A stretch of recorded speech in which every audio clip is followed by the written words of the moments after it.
특별히 그리스도인들을 대적하여서 이미 믿는 성도들에게 찾아오는 강교한, 뱀처럼 강교한 유혹들이 있습니다. 동양철학, 특별히 힌두교나 불교의 용어를 사용하면서 우리를 넘어뜨리게 하는 이 마귀의 계계입니다. 기독교적인 용어를 사용하는 경향이 있습니다. 사랑이니 천국이니 평화, 이런 황홀경에 도달하게 하는 이 유해지, 이 사상이 있어요. 정치, 경제, 사회, 문화, 종교 전반에 걸쳐서 이 기독교의 본질을 슬쩍 스치고 지나갑니다. 그런데 그 속에는 그리스도인이 되지 못하게 만드는 악한 어떤 것으로 싹 바꾸어버리는 위험성이 있어요. 그것은 하나님의 사역을 모방하는 마귀의 괴계입니다. 예. 오늘 우리 그 대척점에 있는 우리 하나님의 말씀과 비교해서 함께 연애받고자 합니다. 오늘 그 본문 말씀에 아무런 방어 능력이 없는 온순한 동물인 양에게 그를 해치는 포악한 동물인 일이 대변되는, 그래서 또 뭐라고 그랬습니까? 보라, 내가 너희를 보내니 양을 이리 가운데 보내는 것 같도다. 그러므로 너희는 뱀같이 지혜롭고 비둘기같이 순결하라. 이 뱀이라는 것은 원어로 보자면 아주 간사하고 교활하다는 뜻인데 그 반대 의미도 있죠. 그게 뭡니까? 슬기롭다, 신중하다, 특별히 냉철하다 하는 그런 뜻이 있습니다. 양날의 검이죠. 그렇다면 사람을 죽이는 살인검이 있고 사람을 살리는 부엌칼이 있습니다. 그렇죠? 이 살인검은 죄악의 역사를 얘기하는 것이고, 부엌칼, 사람 살리는 검은 구속의 역사를 얘기하는 겁니다. 그래서 이 세례도, 물이라는 것은 그 세례의 뜻인데, 물의 그 이면에 뜻이 두 가지가 있죠. 물은 심판을 의미합니다. 물에 들어가면 죽죠. 그러나 이 세례를 받는다는 것은 예수님께서 그 위에 뜬 배예요. 우리를 죽은 목숨을 건져서 배 위에 올려놓으면 어떻게 됩니까? 이 심판의 물이 비로소 생명을 더 전진시키는 하는 힘이 동력이 된다 이 말이죠. 네, 이런 뜻이 있습니다. 두 가지 뜻이 있어요. 그래서 이 모순되는 말씀이 많습니다. 이 신자가 깨달아야 할 이 역설의 진리, 모순의 진리를, 이 고정관념을 뒤집어 봐야 하는 거예요. 창세기 3장 1절에 보시면 하나님이 지으신 들짐승 중 뱀이 가장 강교하더라. 뱀이 하와에게 정령 죽으리라는 하나님의 말씀을 싹 바꿔가지고 결코 죽지 아니하리라 거짓말로 영혼을 타락시켰죠. 그래서 뱀이 얼마나 지혜로운가 보라, 이런 뜻입니다. 우리가 역이용하자 이 말입니다. 그게 반면교사다. 너희는 내게 대해서는 비둘기같이 순결하고 하나님에 대해서는 비둘기같이 순결하고, 불신자들에게는 어떻게 하라고요? 뱀같이 지혜로워라, 이런 뜻입니다. 이 뱀이라는 것은 입을 쫙 벌려가지고 소도 삼킵니다. 한번 잡으면 안 놓습니다. 그런 뜻이 있어요. 자기에게 닥쳐온 여러 가지 어려움을 조심성 있게 대처하고 모면하는 냉철한 분별력이 있는 것을 우리 대변합니다. 또 비둘기는 뭡니까? 비둘기는 길들여 지저는 온순한 새입니다. 특별히 이제 노아의 방주에서 귀소 본능이 있어가지고 첫 번째 비둘기가 올리브 잎사귀를 물고 나오죠. 두 번째 비둘기가 안 오니까 땅이 말랐구나 해서 그런 예표가 있습니다. 구약시대 때 예물로 드리기도 하고 진물을 상징하기도 합니다. 특별히 성령의 임재를 상징하기도 합니다. 이 죽을 때까지 암수가 서로가 사랑을 나눕니다. 비둘기는 특별히. 요즘 불결한 동물로 치부가 되지만 그런 뜻이 있습니다. 그 로마서 16장 19절에 보면 선한데 지혜롭고 악한데 미련하기를 원하노라, 이런 말씀이 나오는데, 이 미련하기를 원하노라, 미련하기를 그게 헬라어로 보면 순결하다는 뜻입니다. 그러니까 뱀같이 지혜롭고 비둘기같이 순결하라는 뜻은 뭐냐면 한마디로 말해서 순결한 지혜를 의미합니다. 순결한 지혜. 그렇죠? 그래서 이 지혜의 말씀이 이 마태복음 16장부터 33절 사이에 다 나옵니다. 그렇죠? 2절, 23절 볼까요? 우리가 어떤 핍박을 받을 때 피하라. 23절. 그렇죠? 24절, 27절에 보시면 뭡니까? 너희에게 어두운 데서 이르는 것을 광명한 데서 말하며 너희가 빛 속으로 두는 것을 집 위에서 전파하라. 담대하게 전하라. 전할 때 되면 담대하게 전하라 이 말입니다. 그죠? 그 다음에 32절, 33절 볼까요? 누구든지 사람 앞에서 나를 시인하면 나도 하늘에 계신 내 아버지 앞에서 저를 시인하리라. 누구든지 사람 앞에서 나를 부인하면 나도 하늘에 계신 내 아버지 앞에서 저를 부인하리라. 이런 여러 가지 상황에 따라서 국면에 따라서 변화되는 융통성 있는 냉철한 지혜를 요구하고 있다 이 말입니다. 네. 오늘 이 뱀같이 지혜롭고 비둘기같이 순결하라는 말씀은 이 세상을 살아가는 성도들이 가져야 할 어떤 분별과 각오를 말합니다. 물론 이 뱀같이 지혜로라는 것이 간사하고 교활하라는 뜻은 아닙니다. 냉철한 분별, 냉철한 안목을 가져라 이 말입니다. 왜냐하면 우리는 착하게 살면 세상이 보상해 줄 것이라는 기대를 갖고 있는데 아닙니다. 우리가 세상에 착하게 살면 보상을 해줍니까? 안 해줍니다. 그걸 우리가 알아야 된다 이 말입니다.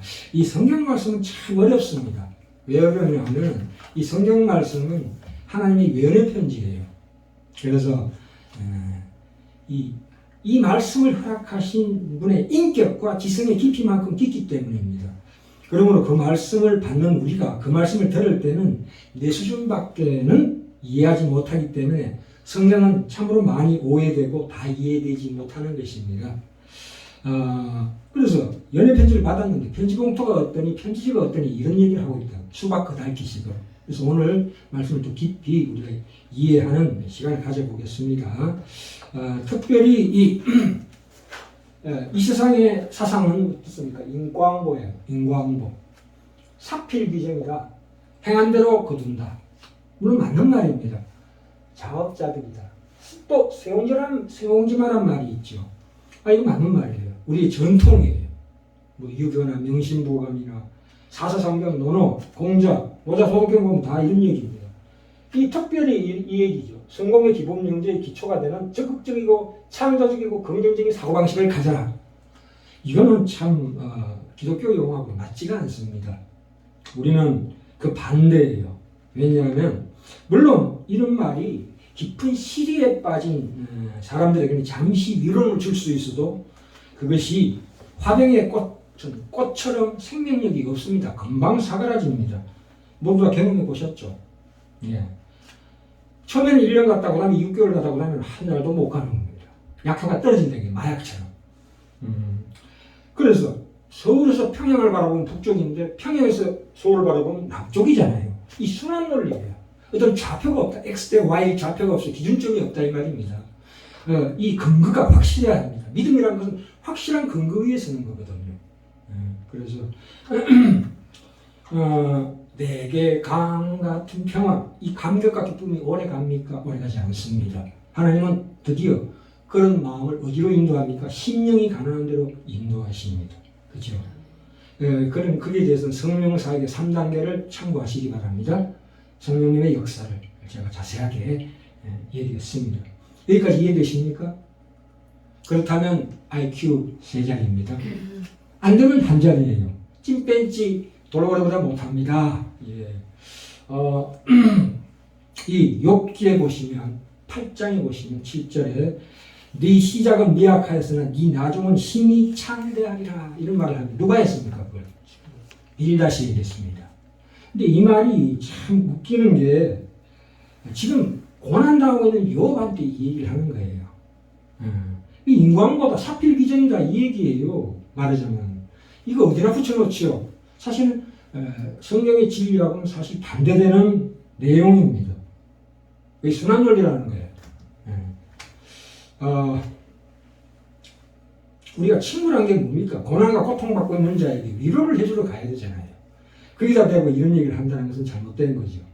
만약에 이것이 진짜라면 내가 육적인 이런 하나님을 믿었는데 어떤 내게 현실적인 복이 안 온다 했을 때 하나님을 떠나는 경우가 있어요.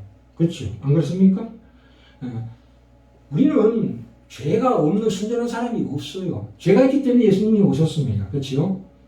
우리가 물론 내가 행한 죄의 대가도 그 고통을 받지만 결국 죽음이라는 것도 죄의 타락의 결과예요. 이게 성화의 절정이에요. 성화의 절정이라고. 하나님 우리를 바꾸시는, 변화시키고 부활시키는 최고의 정점이라고요. 그렇게 봤을 때는 죽음이 뭐라고요? 축복이에요. 아멘. 죄를 대속시키는 분도 주님이시라는 그 은혜와 큰 축복이다. 우리가 생각하는 그런 차원, 눈에 보이는 축복 정도가 아니고 그것을 초월한 욥기에 얘기하는 대목이 그겁니다. 다음에 우리 욥기를 통해서 더 깊은 말씀을 나누기로 하고요. 오늘은 이 17절, 18절 볼까요? 17절에 보시면 사람들을 삼가라 라고 나옵니다. 참 어려운 말씀입니다. 자, 17절 사람들을 삼가라 그래요. 그래서 형제가 형제를, 아비가 자식을, 자식들이 부모를 대적하여 죽게 되는 때가 온다 이 말입니다. 그것은 이 영적인 시각으로 바라봐야 합니다. 지금 현재도 그래요. 우리가 서로가 서로를 배신합니다. 그렇죠? 순간순간 그래요. 너 나 배신했지. 나도 배신을 하고 배신을 당하고 서로가 가슴 아파합니다. 그것이 현실입니다. 그래서 사람을 사랑하는 것은, 인간을 사랑하는 것은 우리 책임이에요. 가장 큰 책임이에요. 신약 성경의 최고의 대목은 이웃을 사랑하라예요. 상대방을 사랑하는 것이 최고의 우리 책임이라고요. 그게 율법이에요. 선지자입니다. 그러나 인간을 믿고 의뢰하는 것은 잘못된 겁니다. 그릇된 거예요. 믿지는 마라 이거예요. 의뢰하지 마라. 인간을 의뢰하는 것은 사랑이 아닙니다. 그건 착취예요. 왜냐하면 내가 뭔가를 베풀어주고 그 대가를 받겠다는 잘못된 옛사람의 탐심이요 습성이라고요. 그게 죄악된 행동, 죄악된 마음이라고요. 우리가 깊이 명심해야 합니다. 그건 더러운 버릇입니다. 그래서 친한 것이 원수가 되는 일이 허다하죠. 사기 왜 당합니까? 가장 친한 자에게 사기를 당하는 법 아닙니까? 이것을 잘 기억하고 절대 남을 사랑만 하고 남을 믿고 의뢰하지 말라는 뜻입니다. 그렇다고 남을 불신임하라는 뜻은 아닙니다. 이 신임하는 거하고 믿고 의뢰하는 것은 또 차원이 다른 문제예요. 믿고 의뢰하지 않으면서도 신임은 충분히 할 수 있는 거예요. 그 구별을 잘하라 이게 분별을 잘하라. 뱀같이 지혜로워라 이 뜻입니다.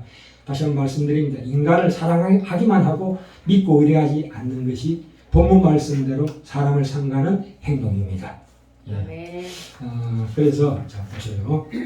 자 21절 22절 볼까요? 그 장차 형제가 형제를, 아비가 자식을 죽는 데 내어주며 자식들이 부모를 대적하여 죽게 아니라 또 너희가 내 이름으로 인하여 모든 사람이 미움을 받을 것이나 나중까지 견디는 자는 구원을 얻으리라. 이건 전문 시간하고 다음 시간에 또 말씀드리기로 하고요. 세상이 어떻게 기독교에 대해서 적대적인가 가르치고 있습니다. 우리가 교회나 신자가 착한 문제, 이를테면 선과 봉사만을 따져서 기독교가 세상에서 대접을 받습니다. 이를테면 밥 퍼준다, 낙태 반대 이런 거 하면은 분명히 세상에서 대접을 받습니다만, 우리가 십자가를 얘기하면 그들은 우리 적대적으로 바뀐다 이거예요. 아니 밥 퍼주고 낙태 반대하는 게 뭡니까? 우리를 하나님께서 그 십자가의 정신을 얘기하는 거예요. 우리가 선을 행하고 의를 논하고 봉사나 구제를 논할 때는 언제나 십자가의 정신을 말하는 것입니다. 십자가를 내세울 때는 언제나 우리가 하나님 앞에 죄인인 것을 전가하는 것이에요. 그게 핵심입니다. 이 일에 대해서는 세상은 언제나 적대적입니다. 가장 극렬하게 반대하고 있습니다. 우리는 뱀처럼 지혜로워야 하는 이유는 우리가 가지는 신앙상의 자세가 쉽게 우리가 이런 좋은 일을 했다고 해서 대접받거나 보상을 받을 것이라고 절대 생각하지 말라는 데 있습니다. 우리가 성도들이 신앙생활을 잘 하지 못하는 이유가 바로 여기에 있습니다. 뱀같이 지혜로운 분별이 없기 때문입니다. 우리는 세상이 우리를 대적하는 것에 대해서 너무 놀랍니다. 내 가장 가까운 불신자인 부모마저도 나를 대적하는 것에 대해서 놀랍니다. 놀랄 필요 없습니다. 우리가 하나님 앞에 고귀한 결심을 하고 신앙에 순종을 할 때에 우리 앞에 탄탄대로가 열릴 것이라고 절대 생각하지 마시기 바랍니다. 마치 홍해가 갈라지고 예리고성이 무너질 것이라고 생각하면 안 됩니다. 우리가 실제로 살아보면 그렇지 않습니다. 아주 신앙인으로 살고 결심하는 그 순간부터 아주 사소한 문제에서 방해를 받습니다. 그래서 저 같은 경우에도 우리 어머니가 기도 안 해가지고 교회가 그 모양이냐 이런 얘기합니다. 기도 안 해서 베드로가 십자가에 못 박혔습니까? 아닙니다. 능력이 없어서 예수님께서 십자가에 못 박히셨습니까? 아닙니다. 우리는 모두 다 십자가의 길을 가게 되어 있습니다. 그래서 하나님께서 우리에게 끊임없이 말씀으로 채찍질 하시는 겁니다. 베드로가 그랬죠. 예수님 죽게 놔두지 않겠습니다 했을 때 예수님이 뭐라고 말씀하십니까? 사탄아 내 뒤로 물러가라. 네가 하나님이 이름 생각지 아니하고 도리어 사람의 일만 생각하는도다. 그렇죠? 내가 뭔가 좋은 일을 하려고 그러고 신앙의 행동을 하려고 그럴 때 내 옆에 있는 사람들이 다 편들고 세상이 알아줄 것이라고 기대를 하는 것부터가 우리가 신앙생활을 제대로 하지 못하는 가장 큰 이유가 있다 이 말입니다. 하나님의 사람으로 사는 일에 아무도 편들어주지 않습니다. 이게 어렵습니다. 그러니까 부부간에 한 기독교 신자로 서로 같은 명예를 맺는 게 얼마나 중요한지 몰라요. 신앙생활을 혼자 못합니다. 절대로. 부부가 같이 해야 합니다. 또 부부가 없는 사람들은 교회, 형제자매들 같이 신앙생활을 해야 돼요. 그래야 내게 없는 것이 상대방에 있고 상대방에 없는 것이 내게 있는 거예요. 그래서 우리가 온전하게 갑니다. 요한복음 15장 가볼까요? 요한복음 15장 오늘 말씀에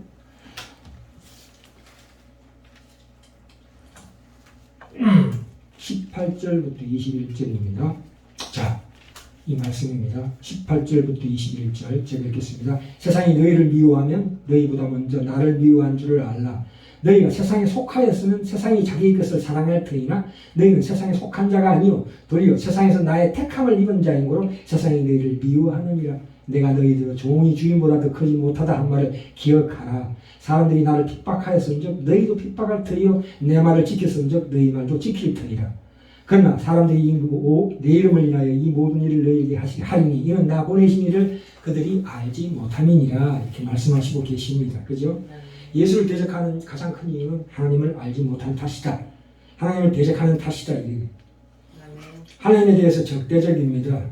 우리가 아무리 선행이나 봉사나 그런 것들을 내세워도 구제를 내세워도 우리가 십자가를 내세우면 언제나 세상 사람들은 반대하게 되어 있습니다. 우리가 하나님의 사람으로서 이 세상을 살아가는 데 있어서 그것을 각오해야 합니다. 이걸로 인해서 우리가 손쉽게 보상받을 줄로 생각하면 유혹 시험에 빠집니다. 낙심하게 되고 혼란하게 되고 오해하고 기독교가 이게 뭔가 하고 실망합니다. 그거는 교인 아닌 교인이 되는 거예요. 비록 예수를 믿고 있지만 신자로서 사는 것을 포기한 자예요. 그렇게 살면 안 됩니다. 저도 과거에 그렇게 오랫동안 그런 방황을 겪었습니다. 반드시 방황이 필요합니다. 아무리 믿는 집안에 태어난 자식이라도 모태신앙이라도 반드시 한 번은 방황했다가 돌아옵니다. 이건 필수 코스예요. 우리가 그걸 이해하고 그 사람들이 방황으로 떠났을 때 정지하지 마십시오. 쟤는 반드시 돌아올 것이다. 겪어야 돌아오거든요. 경험해봐야 돌아오는 거예요. 로마서 5장에 나오죠. 믿는 자에게 뭐가 다가온다고? 환난과 고난이 다가온다. 그것은 우리 인내를 만들어낸다. 그 방황하는 것이 경험이에요. 그 경험하지 않으면 인간이 과연 무엇인가, 죄가 과연 무엇인가를 몰라요. 반드시 본인이 체험한 만큼만 알게 돼요. 죄가 깊어지는 만큼 은혜가 그만큼 깊어요. 골이 깊은 만큼 산이 높다는 뜻이죠. 그래서 우리가 이런 경우에서 자 로마서 12장으로 갑시다. 로마서 12장에 보시면 17절부터 21절까지 자 제가 읽겠습니다. 로마서 12장 17절부터 21절까지 아무 일에도 악으로 악을 갚지 말고 모든 사람 앞에서 선한 일을 도모하라. 할 수도 있거든. 너희로서는 모든 사람으로 더불어 평화하라. 사랑하는 자들아 너희가 친히 원수를 갚지 말고 진노하심에 맡기라. 기록되었으되 원수 갚는 것이 내게 있으니 내가 갚으리라. 주께서 말씀하시니라. 네 원수가 죽이거든 먹이고 목마르거든 마시오라. 그리하면 네가 숯불을 그 머리에 쌓아놓으리라. 악에 지지 말고 선으로 악을 이기라. 아멘. 선으로 악을 이기랍니다. 참 어려운 말씀입니다. 우리가 누가 나를 배신하거나 그러면은 야 내가 죽어서 물귀신이 돼가지고 저놈도 죽이라 이런 생각이 듭니다. 그건 사탄의 시험입니다. 절대 악으로 악을 갚으면 안 돼요. 해봤자 내가 먼저 죽어요. 그러니까 악으로 악을 갚지 말고 선으로 악을 행하라. 선으로 악을 이기라고 봅니다. 이 말씀을 명심하시기 바랍니다. 우리는 그들을 우리 구원의 자리로 동참해야 되는 제사장의 사명을 가지고 있습니다. 그렇죠? 그것이 바로 예수 그리스도께서 십자가에 달리시면서 하신 행동이 뭡니까? 저들을 사하여 주시옵소서. 그게 비둘기의 순결함입니다. 비둘기의 순결함은 우리가 가진 거룩함을 증거하는 거예요. 그죠? 아멘. 마지막으로 에베소 4장 봅시다. 에베소 4장 21절부터 24절까지입니다. 에베소 4장 21절부터 24절까지 진리가 예수 안에 있는 것 같이 너희가 과연 그에게서 듣고 또한 그 안에서 가르침을 받았을진데 너희는 유혹의 욕심을 따라 썩어져가는 구습을 쫓는 옛사람을 벗어버리고 오직 신령으로 새롭게 되어 하나님을 따라 의와 진리의 거룩함으로 지으심을 받은 새 사람을 입어라. 옷을 입고 벗는 거예요. 내가 입을 수 있어요. 이건 내가 하는 거예요.